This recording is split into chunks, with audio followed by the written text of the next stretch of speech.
I need to score 30 out of 30 on the TOEFL reading and listening sections, but I have no idea how to do it. In my one-on-one sessions, I have lots of students who struggle with the TOEFL reading and listening tests, and I've noticed that one of the reasons they can't get high scores is that their vocabulary is limited.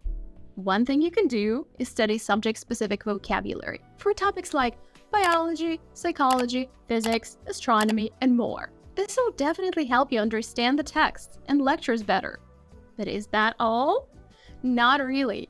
After studying tons of TOEFL practice tests, I've noticed that there are certain words that appear very often in reading passages and lectures, and they don't belong to any specific subject. These are the words that you will often find in academic articles and texts. And these are the words you'll usually need to answer questions on the TOEFL reading and listening sections. So in this video, I have collected 57 of the most common words you'll see on the TOEFL reading and listening sections that'll help you get the score you want. Don't forget to subscribe to our channel to get more tips and tricks about the test, and click the bell icon to be notified when the next video comes out. Let's see how ready you are for the TOEFL test. Take a piece of paper and make 2 columns. In one column, put a plus for the words you know. In the second column, put a minus and write the word itself to mark the words you don't know. At the end of this video, write winner in the comments if you know all the words, or tell us how many words from the list you know. For example, 26 out of 57, or 50 out of 57. Let's get started. 1. Commodity. This word is super popular on the TOEFL, and I often see it in the reading passages. What's more important, it's often necessary to answer the questions. So, a commodity is any useful or valuable thing, especially something that you can buy or sell, like food, clothes, or electronics. So, coffee, grains, or precious metals are all examples of commodities. I've just seen this word mentioned a few times in 2 random reading passages, so it's really common for the TOEFL reading. 2. Exploit. If you use someone or something, usually selfishly or for profit, you'll exploit them. Factory owners can exploit their employees, making them work overtime. So to exploit is to use something or someone unfairly for your own benefit. On the TOEFL, however, you'll often see this word used in a slightly different sense. It usually means to make good use of something. For example, to exploit natural resources. The next word on our list is cultivate. The original meaning of this word is to prepare and use land for crops or gardening. So you'll often see it used in texts and lectures about agriculture. People can cultivate fields, gardens, or land. This word can also mean to develop or improve something, such as a skill or relationship. 4. Demise. Demise is the end of something. It can be the end of a person's life or anything else. We often use this word in medical or legal language, or when we want to sound formal.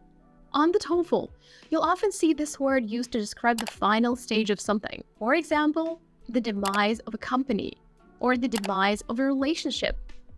5. Prosperity.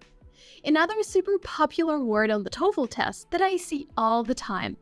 Prosperity usually means being successful, especially financially. In the US, the decades after World War II were characterized by rising prosperity, with large numbers of people moving into the middle class. The adjective prosperous is also very typical for the TOEFL reading and listening sections. It means financially successful. Speaking of the word decade from the example I just gave, this is our next word. A decade is a period of 10 years. We have a decade, 10 years, a century, 100 years, and a millennium, 1,000 years. We actually have an entire course dedicated to TOEFL preparation, where we teach you all the words you need to know to score consistently high on each section of the test. We have lists of words organized by topic, templates for effective speaking and writing responses, strategies for each question type, and more. I'll leave the link to the course below. Another important word to know is alteration. Alteration means a change or modification. The verb to alter means to make something different or to change something, such as altering a plan or altering a law. Remember 3 words with a similar meaning: to alter, to modify, to change. You'll often need them for the TOEFL reading. 8. Intermittently. I can't tell you how many times I see this word. It's a fancy way of saying from time to time, periodically. The adverb intermittently describes something that starts, then stops, and then starts up again.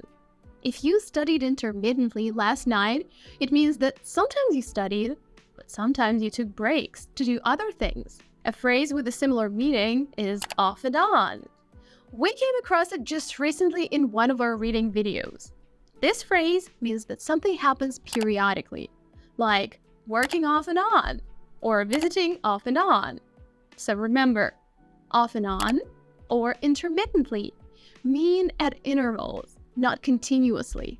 10. Extensive. For some reason, this is one of the favorite words of the TOEFL creators. They use it in practically every reading passage or lecture I've ever worked with, and believe me, there have been many. The first and the most popular meaning is covering a large area.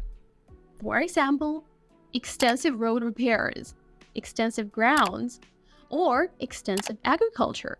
So imagine something that covers a large area. That's extensive. Extensive can also mean having a great range.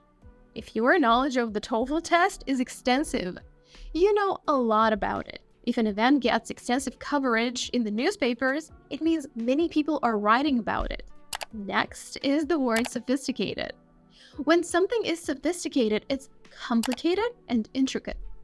The inner workings of a computer are sophisticated. It's difficult to understand them unless you're a computer expert. High school math is a lot more sophisticated than grammar school math. Driving a car is more sophisticated than riding a bike. On the TOEFL, you'll often find mentions of sophisticated computer models, sophisticated systems, or sophisticated tools used by Asian people. 12. Diverse. Various, very different. It's another common word that pops up in almost every passage. Diverse means that something has many different parts or elements, such as diverse culture or diverse wildlife. 13. Abruptly. Suddenly or without warning. 14. Result in. To cause something to happen. For example, high economic growth results in higher inflation. 15. Mild. Not severe or intense. We often use mild when talking about the weather or climate. Mild weather isn't too cold or too hot. This is the meaning that's most popular on the TOEFL test. However, this word can also be used in other areas. For example, mild criticism, not severe. A mild heart attack, not too serious. The next group of words have similar meanings. They are drastically, dramatically, and spectacularly. I see all 3 of them all the time, both in the reading and listening. On the TOEFL, they usually mean extremely or a lot. For example, their budget has been drastically reduced. Reduced a lot. The nature of conflict has changed dramatically. Has changed a lot. This attempt failed spectacularly. Significantly failed. 19. Tolerate. To accept or put up with something. You can tolerate noise or a person. Some people don't tolerate rude behavior. 20. Threat. An impending danger that has the potential to cause serious harm.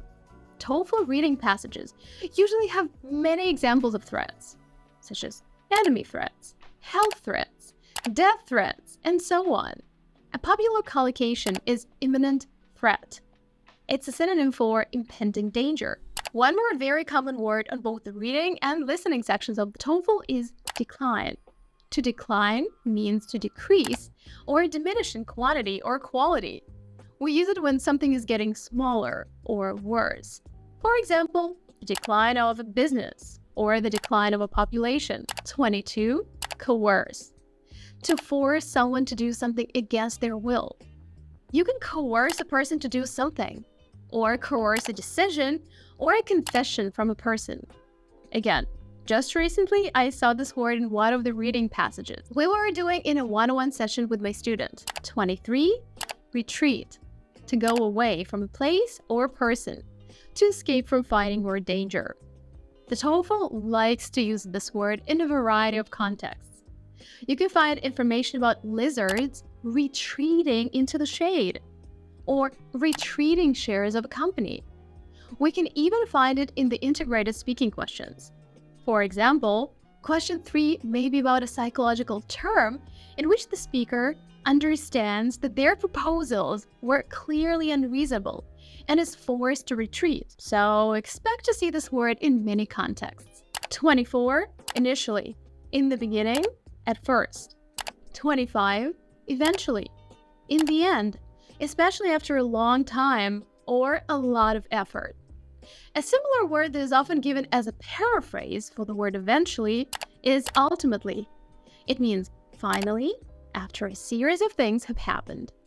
For example, the company ultimately succeeded, or the company ultimately failed. 27.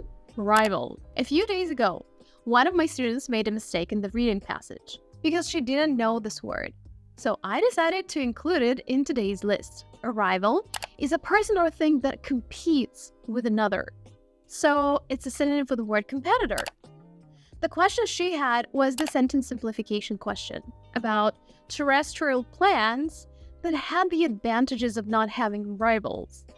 In the text, there was a line about the land of opportunity, free of competitors. Because she didn't know the word rivals, she couldn't find the right answer. This is a typical example of why you should know synonyms. Otherwise, you'll waste time when answering the questions, and you may make mistakes. 28. Data. Information. 29. Conventional.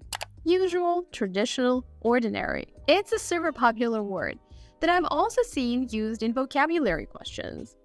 I also see it a lot in the TOEFL reading passages. You can find information about conventional explanation of something, conventional farming, conventional medicine, or weapons. 30. Supersede. To replace or surpass something. Some common collocations are supersede a law, supersede a record. Let's look at a typical sentence you might see on the TOEFL test.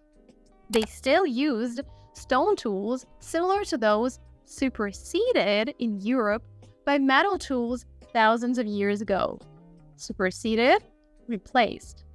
As you can see, the most effective way to remember all these new and difficult words is to think of simpler synonyms for them that you already know.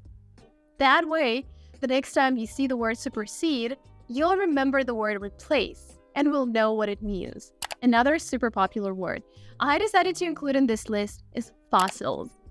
This word means remains or impressions of ancient plants or animals. Fossils look like this. You'll often find lectures and texts about fossils of dinosaurs. Again, I see this word all the time, and you just have to know it. 32. Flourish. To grow or develop successfully. Just as your tomatoes can flourish in the summer, countries, companies, cultural life, the shipbuilding industry, computer technology, and lots of other things and spheres can flourish. People can also flourish, which means that they are successful. Remember we talked about the word prosperity earlier? Well, a synonym for to flourish is to prosper. Another synonym for this word we have on our list is to thrive. Your business or your relationships can thrive. So, remember these 3 words: to thrive, to prosper, to flourish. All of them mean to be successful. 34. Disruption. An interruption or disturbance. 35. Decay. Another word TOEFL creators love and use all the time. To decay means to rot or become weaker. For example, a building or a relationship can both decay. I recently had a text about how Venice's role as a storage and distribution center for spices, Silk and gold decayed, which means it became weaker and ultimately the city lost its monopoly. If you've taken at least a few TOEFL practice tests, you've probably also come across the idea that carbon decays in living things. Because carbon is radioactive, it decays over time, which means the older artifacts have less carbon than younger ones. This is why so many readings and lectures mention radiocarbon dating, which is a method that uses the decay of carbon to determine the age of organic materials. 36. Rigid, stiff, or fixed. Something that can be moved or bent. 37. Preserve, to keep something from decay or destruction. Simply put, to keep something safe. You can preserve a culture or preserve a historical site. By the way, a site is a place. 38. Depletion, the act of reducing or using something up. Some common collocations with this word are depletion of resources, soil depletion, or depletion of a population. 39. Estimate, to guess or calculate the cost, size, or value of something. As a verb, this word is pronounced estimate. It can also be used as a noun. In this case, we'd say an estimate. An estimate is a judgment or calculation of approximately how large or how great something is. If the mechanic's bill is much higher than the estimate they gave you, for example, you have a right to be angry. 40. Impact, the effect or influence of something on something else. Remember these three words: an impact, an influence, an effect. They are often used as paraphrases on TOEFL. The word impact can also mean the force or action of one object hitting another. For example, the moment two comets collide is called the moment of impact. 41. Inhibit, to prevent or stop something from happening. You can inhibit a process or inhibit a reaction. For example, this is the main factor inhibiting online access. Preventing online access. 42. Hibernation. This word is extremely common in academic lectures. Hibernation is a type of deep sleep that some animals, such as bears, for example, go into during the winter. So, simply put, hibernation is like taking a long nap. 43. Divert. The verb to divert means to change the direction or course of something. The police will divert traffic if there has been an accident, which is blocking the road. And it's a good idea to divert some of your income into a savings account, so you don't spend it all. On the TOEFL, you may find mentions of diverted traffic, information, diverted public attention, or investigation. 44. Tremendous, extremely large. For example, tremendous success or tremendous failure. A similar word is enormous. This word also means very big. An animal can be of an enormous size, or your parents can have an enormous influence on your life. 46. Emerge, to appear, to come out. Many different things can emerge. For example, details, patterns, trends, differences, or theories. A person can emerge from the crowd, or plants often emerge from the ground. 47. Expand. This word comes up all the time on the TOEFL. To expand means to increase in size or scope. You'll find texts about the universe, economy, business, or industries expanding. Markets or cities can also expand. 48. Proliferation, the act of increasing or spreading rapidly. 49. Escalate, to become greater or more serious. The situation started to escalate around noon. The credit crisis is escalating as expected. 50. Surplus. A surplus is something extra or left over. If your tree produces more apples than you can eat, you can make applesauce with the surplus of apples. You will often come across texts about surplus food, surplus money, surplus supplies. 51. Eliminate, This word is a must on the reading and listening sections of the TOEFL. To eliminate means to remove or get rid of something. This is what you do with the 4 answer options you get. First, you eliminate 2 options that are definitely wrong. You can also eliminate a problem, a possibility, or a risk. 52, purchase, to buy something. For example, purchase a house or a car. 53, obtain, to get something. You can obtain a degree, obtain information, permission, approval, or obtain a job. The next 3 words on our list have similar meanings. They are obligatory, mandatory, and compulsory. If something is obligatory, mandatory, or compulsory, you must do it because of a rule or a law. For example, this is mandatory to help prevent fraud. Registration was obligatory, but voting was optional. The study skills courses were almost always compulsory. You'll see these words all the time, so be sure to write them down if you don't know them. 57, predominant, more noticeable or important, or greater in number than others. The predominant colors, however, were black and yellow. We did it! Congratulations! These were the 57 words you'll definitely need to tackle the TOEFL reading and listening sections. As you've already noticed, many of them can also be used in your writing and speaking responses. Thanks for watching! Please note below how many words you already knew. If you want to master all 4 sections of the TOEFL exam and get a great score on test day, click on the link below. And don't forget to subscribe to our channel to get more tips and tricks on how to ace the TOEFL test. Remember, scoring 100+ on the TOEFL isn't rocket science. It's the little things you do that make all the difference. As always, I wish you all a stellar TOEFL score. Until next time.